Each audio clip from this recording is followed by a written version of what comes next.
चलिए देखा जाए क्वेश्चन नंबर 22 फ्रॉम एक्सरसाइज 19.10। क्या दिया गया था? इंटीग्रेट करने के लिए बोला गया है आपको इंटीग्रेशन ऑफ एक्स इंटू लिखा गया था 10x into sec square x d x. So इसे कैसे इंटीग्रेट किया जाएगा?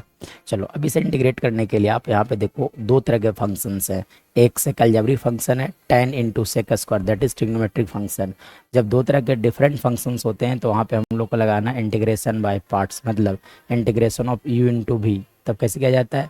पहले u को बाहर, v को इंटीग्रेट, माइनस का साइन देना है, जो बाहर था उसे डिफरेंशिएट कर लेना है, फिर इंटीग्रेशन ऑफ v dx का आप लिख दोगे dx। और u और v मानने का तरीका होता है दैट इज आइलेट।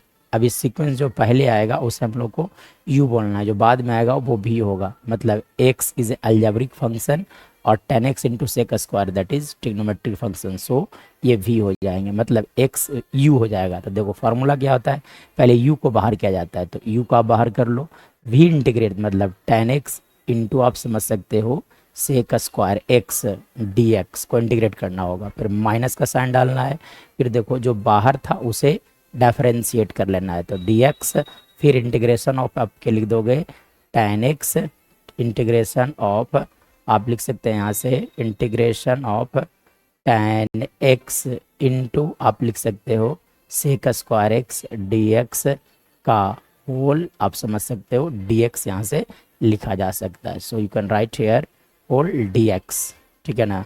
तो फिर से आप यहाँ से क्या लिख सकते हो dx। नाउ इसके बाद देखो, तो इसके बाद देखो x बाहर रहेंगे। अब देखो इंटीग्रेशन का बहुत ही शानदार फॉर्मूला आता है। अगर fx होगा, ठीक है ना, के पावर n है, fx के पावर n है, साथ साथ इस फंक्शन का अगर डिफरेंशिएशन मल्टीप्लाई है dx के साथ तो होता है फार्मूला fx के बाहर लिखा जाता है आपका n+1 बाय लिखा जाता है n+1, ठीक है। सो देखो ये 10 आप समझ सकते हो 10x का होल पावर 1 समझा जा सकता है। अब 10 का differentiation sec square already multiply है, सो आप यहाँ से लिख सकते हो 10 स्क्वायर एक्स बाई 2। क्यों? 1+1 दैट इज 2, सो 2 यहाँ हो जाएंगे माइनस, ठीक है।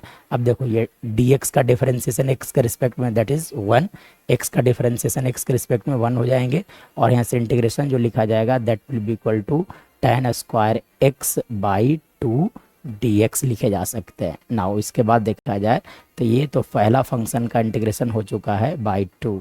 अब देखो यहाँ से 1/2 कांस्टेंट है, 1/2 को बाहर कर लो अब, तो यहाँ पे क्या बचेगा? सिर्फ बचेगा आपका 10 स्क्वायर एक्स dx।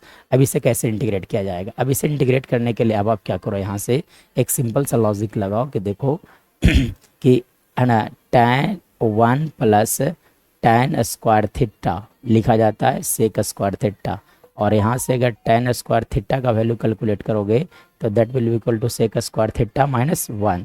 सो यहाँ से आप लिख सकते हो x 10 स्क्वायर एक्स बाई 2 -1/2 को बाहर रहने दिया जाए, और 10 स्क्वायर के जगह पर आप लिख सकते हो sec square x -1 into dx लिखा जा सकता है। इसके बाद देखो आप तो x 10 square x by 2 -1/2 into, अगर यहाँ से मैं बात करूँ तो आप लिख सकते हो सेक स्क्वायर एक्स dx। अब माइनस माइनस प्लस हो जाएंगे, सो 1/2 इंटू इंटीग्रेशन ऑफ dx लिखा जा सकता है। इसके बाद देखो तो इसके बाद का कहानी क्या होगा, तो देखो इसके बाद x 10 square x by 2 as it is रहेंगे, माइनस सेक स्क्वायर एक्स का इंटीग्रेशन होता है 10x बाई 2 लिख दिया जाए। अब प्लस यहाँ से आप लिख सकते हो x/2 + c। This is our right answer.